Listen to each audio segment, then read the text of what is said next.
And welcome back to EDH Deck Building. I am your host, Demo, and this is a Commander Quick Brew for Innistrad Midnight Hunt. That's right, we got spoilers again already. So we're going to talk about some of these new commanders, and we're starting out with the card that apparently everyone has been waiting for, Tovolar, Dire Overlord, 1, a red and a green, Human Werewolf 3/3. Whenever a wolf or a werewolf you control deals combat damage to a player, draw a card. At the beginning of your upkeep, if you control 3 or more wolves and or werewolves, it becomes night. Then transform any number of human werewolves you control, and it has daybound. So why is this the card that everyone's been waiting for? Of course, everyone wants an actual good werewolf commander. And of course, I don't mean everyone. I mean, I wasn't really looking forward to this. As far as a quick brew goes, there's not much to talk about here because obviously you're just going to throw a lot of wolves and werewolves in here, right? It's just a tribal theme. The tribal payoff here is when it deals combat damage to a player, you draw a card, which is just universally a good ability. So there's not really anything to build around there. You're just going to want to be attacking a lot, right? Of course, we have the new mechanic here, Daybound.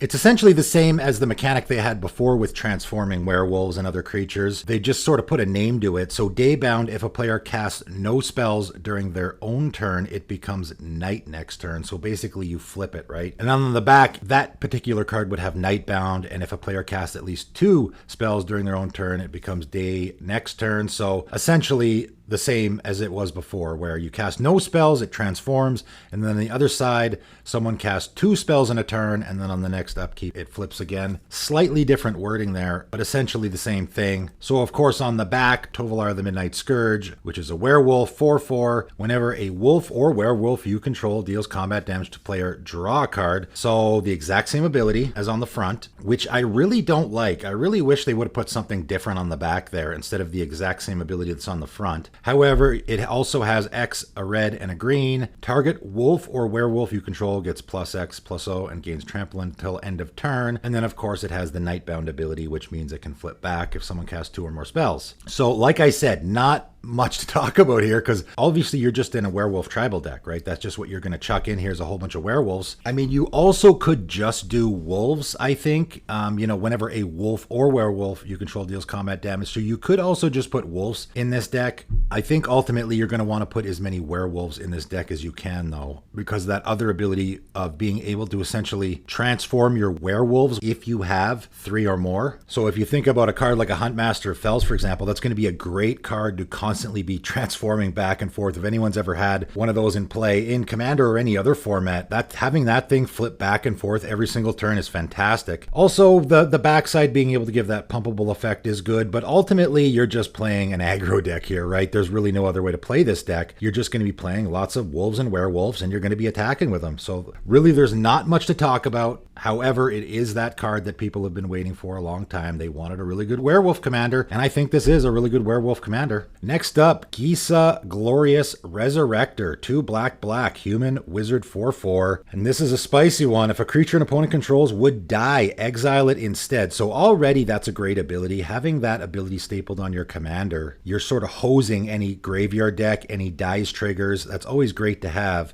But even better, at the beginning of your upkeep, put all creature cards exiled with Gisa Glorious Resurrector onto the battlefield under your control. They gain Decayed. So Decayed is another new ability from this set. A creature with Decayed can't block. When it attacks, sacrifice it at the end of combat. So it's sort of a zombie-like ability, right? Basically, that's the idea here, is she's resurrecting your opponent's creatures as zombies, right? So obviously this is an incredibly powerful ability. You're going to want to put tons of removal in your deck, killing all your opponent's creatures, and then at the beginning of your upkeep, they'll come into play under your control. Obviously, your Gisa is going to be a huge target. You're going to want to try to keep it alive as best as you can, which isn't the easiest thing in mono black.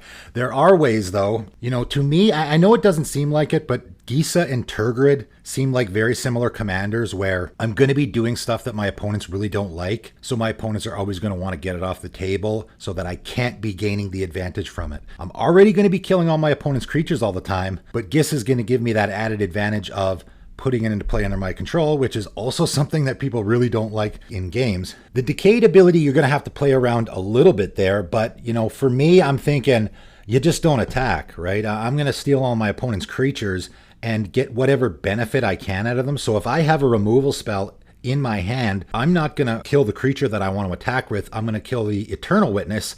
So that comes into play under my control, and I get that ETB trigger, or I'm going to kill that Vorinclex, so I get all those bonuses that a Vorinclex is going to give me. I'm never going to attack with it because I want those static abilities that it has on it. So I'm going to be aiming for creatures with ETB, static abilities, stuff that I can benefit from, and I'm never going to really worry about the whole attacking thing because if I ever attack with them, I'm going to have to sacrifice them, right? So how I would build this deck is obviously lots and lots of removal.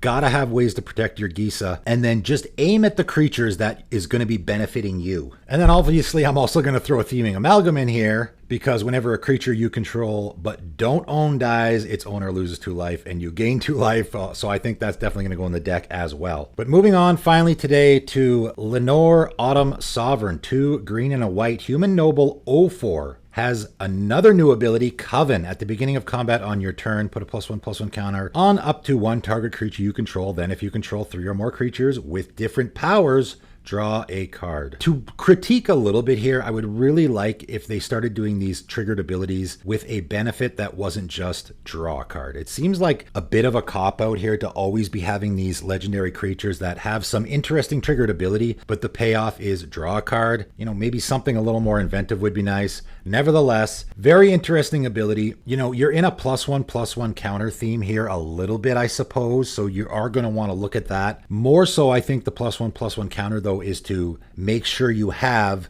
that fulfillment there of 3 or more creatures with different powers. I mean, obviously you're going to want to put a lot of creatures in this deck, right? This is a creature heavy deck, no question about it. The fact that our commander is an 0/4, I think is really good because we can just leave it as an 0/4, right? So we just don't put any creatures in this deck that have a 0 power. I think that's going to be pretty easy because our commander is always going to fulfill that. So we're always going to have our commander with a 0, and then we just need 2 other creatures that have different powers. This to me is similar to a Volo deck, I think, where a Volo deck you're going to want to avoid creatures with the same types. Here, maybe you're going to want to avoid creatures with the same power. I would go 2 different ways with this deck, probably. I would either go a +1/+1 counter theme, because with +1/+1 counters, you can really avoid having the same powers by constantly switching and swapping. I think ultimately, though, I would go with a good stuff creature deck, creatures that I want to be putting +1/+1 counters on, I think also, and then I get that added benefit of draw a card.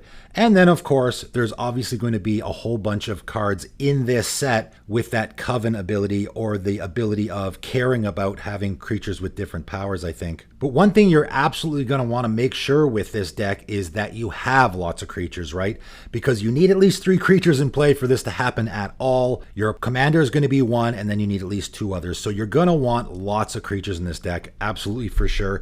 And then I would just maybe try to avoid having too many creatures with the same power. I don't think it'll be that difficult to get 3 creatures in play with different powers. Like I said, our commander's already a 0, so all we need is maybe a 1 and a 2 and we're good to go. But of course, you're easily going to want 30 plus creatures in this deck, I think, in order to make sure you're always getting this draw trigger. The added bonus, of course, being it's at the beginning of combat on your turn. So now on our first main phase, we can cast those creatures to make sure we get to the 3 before we go to our combat where we get to draw the card.